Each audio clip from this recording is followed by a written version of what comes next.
안녕하세요. 이현우 작가입니다. 지금 부동산 시장은 비정상적으로 거품이 많이 껴 있습니다. 어느샌가 집값 10억이 우습게 생각되는 이런 시대가 됐습니다. 냉정하게 생각하면은 우리의 소득과 환경이 이 금액을 뒷받침할 수 있을까요? 전혀 그렇지 않습니다. 그냥 다들 꿈속에서 헤매고 있는 이런 느낌인데요. 하지만 이번 총선 결과로 꿈속을 헤매던 투기꾼들과 토건족들, 이들의 꿈이 산산조각 부서지는 그런 일이 발생했습니다. 지금 뉴스 기사들을 보면은 세금 폭탄 온다, 임대차법 철폐 안 될 것이다, 부동산 규제 완화 정책 동력을 잃을 것이다, 이런 기사들이 많이 보이고 있습니다. 앞으로 부동산 정상화가 더욱 빨리 진행될 것이다. 그래서 나는 이 사실을 받아들이기 힘들다. 지금 이렇게 이야기하고 있습니다. 그래서 오늘은 이번 총선 결과로 부동산 시장이 어떻게 변할지 이런 것들을 살펴보도록 하겠습니다. 투기꾼들과 토건족들이 절망하고 있는데 그 이유가 있습니다.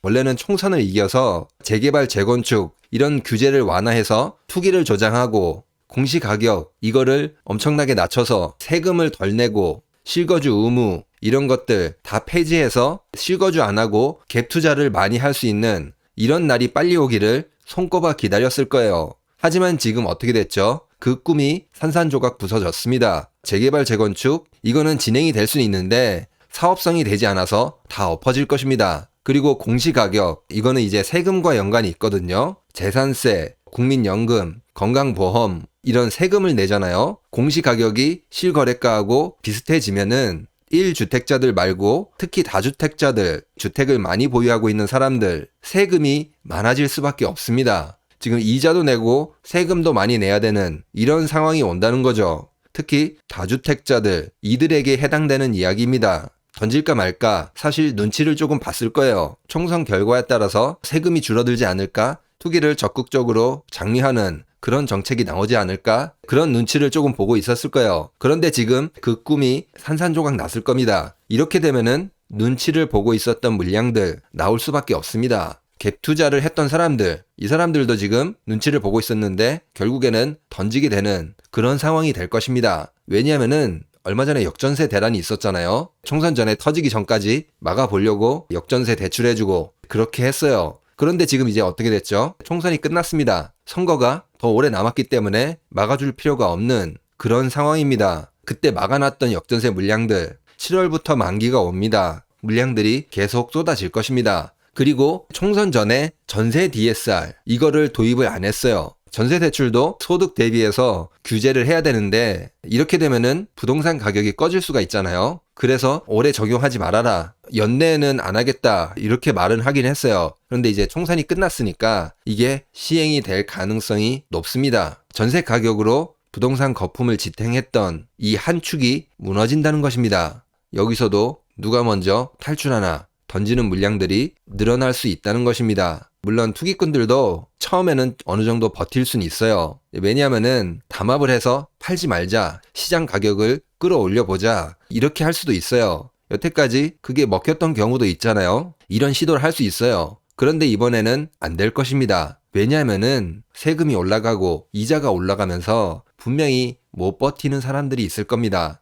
그러면은 전체가 담합을 한다고 하더라도 먼저 빠져나오려고 하는 그런 배신자들이 분명히 등장하게 될 것입니다. 투기꾼들이잖아요. 이들이 의리, 신의 이런 게 있을까요? 당연히 없을 것입니다. 자기 혼자만 살 수 있다면은 모두를 배신할 수 있는 그런 사람들이기 때문에 그런 담합을 하지 못할 것입니다. 분명히 배신자들이 많이 나와서 전체적으로 같이 무너지는 그런 상황으로 흐르게 될 것입니다. 그리고 이번 총선이 끝나면서 죽어가는 부동산에게 돈을 쏟아부은 이런 일도 많이 줄어들 것으로 보입니다. 앞으로는 여기에 돈을 투입하기가 어려울 것입니다. 총선 끝난 다음 날 우리나라가 얼마나 적자가 심한지 이게 지금 드러났습니다. 2023년에 87조 원이나 적자가 났다고 해요. 부동산 연명치료가 끝나서 PF 부실이 터지고 부동산 경매가 늘어나고 그래서 부동산이 정상화되고 이런 과정으로 흘러갈 텐데 중요한 거는 그동안 돈을 많이 썼잖아요. 마이너스 난 돈은 누군가 메꿀 수밖에 없습니다. 세금을 올려야 된다. 선진국에서는 소득세가 엄청나게 높다. 이런 식으로 이야기를 하면서 분명히 직장인들 돈을 털어가기 위해서 선동을 할 것입니다. 세금 올라가게 되면은 다 여러분들의 주머니에서 청구가 될 거예요. 근데 지금 이렇게 어려운 상황에서 세금까지 올리게 되면은 사람들이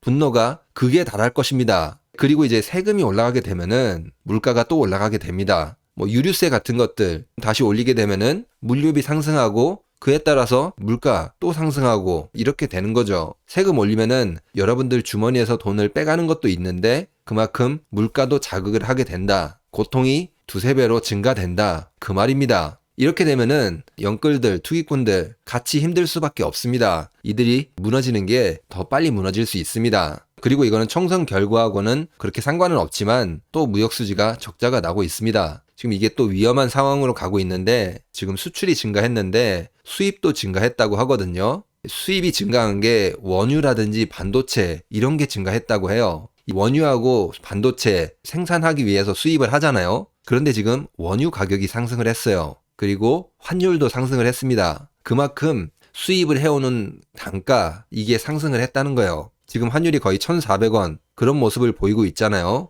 진짜 1,400원으로 가게 되면은 우리나라는 수출해서 남는 게 없는 그런 상황이 될 거예요. 원유 가격도 굉장히 높게 유지되고 있고 굉장히 불안하기 때문에 지금 무역 적자가 앞으로 계속 이어질 것으로 보입니다. 그만큼 우리나라 경제에 굉장히 안 좋게 작용할 것입니다. 당연히 부동산 시장에도 악영향을 미치겠죠. 그러면 오늘 영상을 정리하면은 지금 투기꾼들 약간 꿈속을 헤매고 있다가 제대로 머리에 망치를 맞았는데요. 그들이 기대했던 재개발 재건축 규제 완화, 공시가격, 세금에 대한 부분들, 실거주 의무, 갭투자 할 수 있게 해줄 수 있는 그런 법안들, 마음대로 하고 싶었던 그런 꿈이 있었지만 좌절이 됐다. 그렇기 때문에 어떻게 된다?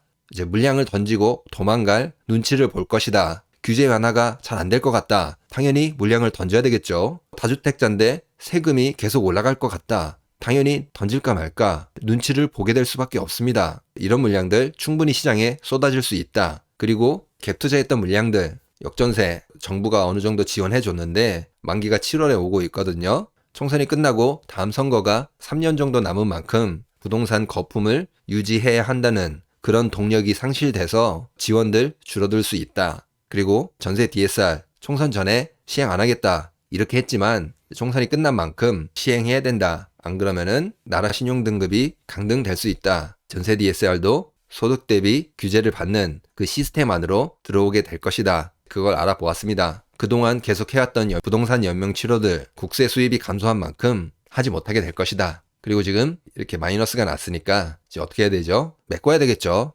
당연히 공짜 점심은 없습니다. 이제 이걸 메꿔야 되는데 소득세를 올려야 된다. 이 이야기가 분명히 나오게 될 것입니다. 실제로 공공요금, 세금들 올라가게 되면은 여러분들 힘든 것도 있는데 투기꾼들, 영끌들 같이 힘들어지기 때문에 이거 버틸 수 없을 것이다. 그리고 좀 안타깝지만 세금이 올라가는 만큼 여기에 플러스 물가도 같이 올라가게 될 것이다. 서비스나 상품 가격에 반영이 될 수밖에 없겠죠. 그리고 지금 무역수지 적자가 4월에 또 났는데 높은 환율, 높은 유가 때문에 지금 적자가 난 것입니다. 환율이 이렇게 계속 불안하고 유가가 높게 유지가 된다면은 무역 적자 폭이 앞으로 계속 늘어날 수 있다.